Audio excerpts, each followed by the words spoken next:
Bengaluru safe ಅಲ್ಲ ಅಂತ ಹೇಳಿ ಪದೇ ಪದೇ ಪ್ರೂವ್ ಆಗ್ತಾ ಇದೆ.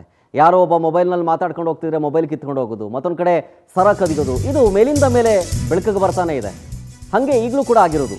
ಕೇವಲ ಜಸ್ಟ್ 2 ಸೆಕೆಂಡ್ನಲ್ಲಿ ಮಹಿಳೆಯ ಸರ ಕದ್ದು ಬಿಡ್ತಾನೆ ಕದೀಮ. ಎಲ್ಲಿ ಗೊತ್ತಾ? ರಾಮಮೂರ್ತಿ ನಗರದಲ್ಲಿ. ರಾಮಮೂರ್ತಿ ನಗರದ ಪಂಪಮ್ಮ ಲೇಔಟ್ನಲ್ಲಿ ಈ ಕೃತ್ಯ ಬೆಳಕಿಗೆ ಬರ್ತಾ ಇದೆ. ಬೈಕ್ನಲ್ಲಿ ಬಂದು ಮಹಿಳೆಯ ಸರ ಎಗರಿಸಿ ಆ ಖದೀಮ ಎಸ್ಕೇಪ್ ಆಗಿಬಿಡ್ತಾನೆ.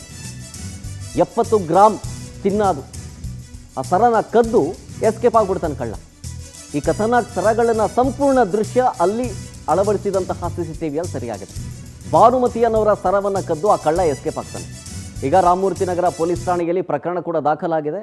ಇದಕ್ಕೆ ಸಂಬಂಧಪಟ್ಟಂತೆ CCTV ದೃಶ್ಯಾವಳಿಗಳು ಸರಿಯಾಗಿದ್ದಾವೆ, ಗಮನಿಸ್ತಾ ಇದ್ದೀರಿ.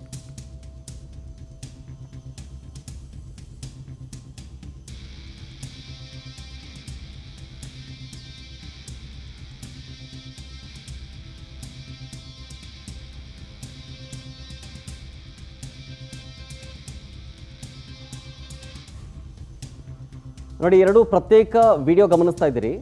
ಮಹಿಳೆ ಇದ್ದಾರಲ್ಲ, ಅವರು ಹೊರಗಡೆ ಮನೆ ಮುಂದೆ ಕ್ಲೀನ್ ಮಾಡ್ತಿರ್ತಾರಲ್ಲ ಆ ಟೈಮ್ನಲ್ಲಿ ಇದು. ಮತ್ತೊಂದು ಕಡೆ ಈ ಬೈಕ್ನಲ್ಲಿ ಬರ್ತಿದ್ದಾನಲ್ಲ ಇವನೇ ಖದೀಮ, ಇವನು ಅಬ್ಸರ್ವ್ ಮಾಡ್ತಾ ಇದ್ದಾನೆ. ನೋಡಿ, ಅಲ್ಲೇ ಹಿಂದ್ಗಡೆ ಲೇಡಿ ಇದ್ದಾರೆ, ಅಬ್ಸರ್ವ್ ಮಾಡ್ತಾ ಇದ್ದಾನೆ ಅವನು. ಹಿಂದ್ಗಡೆ ಮುಂದ್ಗಡೆ ಓಡಾಡ್ತಾ ಇದ್ದಾನೆ, ಹಿಂದೆ ಮುಂದೆ ಓಡಾಡ್ತಿದ್ದಾನೆ. ಯಾರು ಇದ್ದಾರಾ, ಎಸ್ಕೇಪ್ ಹಾಕೋಬೋದಾ ಹಂಗೆ ಅಬ್ಸರ್ವ್ ಮಾಡಿ ಆ ಮಹಿಳೆ ಅಲ್ಲಿ ಗಿಡಕ್ಕೆ ನೀರು ಹಾಕೋ ಟೈಮ್ನಲ್ಲಿ ಆ ಸರ ಕಿದ್ದು ಜಸ್ಟ್ 2 ಸೆಕೆಂಡ್ನಲ್ಲಿ ಎಸ್ಕೇಪ್ ಆಗಿಬಿಡ್ತಾನೆ. ಈಗ ಈ ಕಳ್ಳನ ಅಥವಾ ಈ ಖದೀಮನ ಹುಡುಕಾಟದಲ್ಲಿದ್ದಾರೆ ಪೊಲೀಸರು. ಆ ಸರ ಕಿತ್ಕೊಳ್ಳೋ ಟೈಮ್ನಲ್ಲಿ ಆ CCTV ವಿಜುವಲ್ಸ್ ಅಷ್ಟು ಕ್ಲಿಯರಾಗಿ ಬಂದಿಲ್ಲ. ಆ ಮಹಿಳೆ ಇನ್ನೂ ಸ್ವಲ್ಪ ಮುಂದೆ ಹೋಗಿರ್ತಾರೆ. ಸೊ ಅಲ್ಲಿ ಸರ ಕದ್ದು ವಾಪಸ್ ಯೂ ಟರ್ನ್ ತಗೊಂಡು ನೋಡಿ, ಎಕ್ಸಿಲೇಟರ್ ರೈಸ್ ಮಾಡಿ ಹೋಗ್ಬಿಡ್ತಾನೆ ನನಗೆ.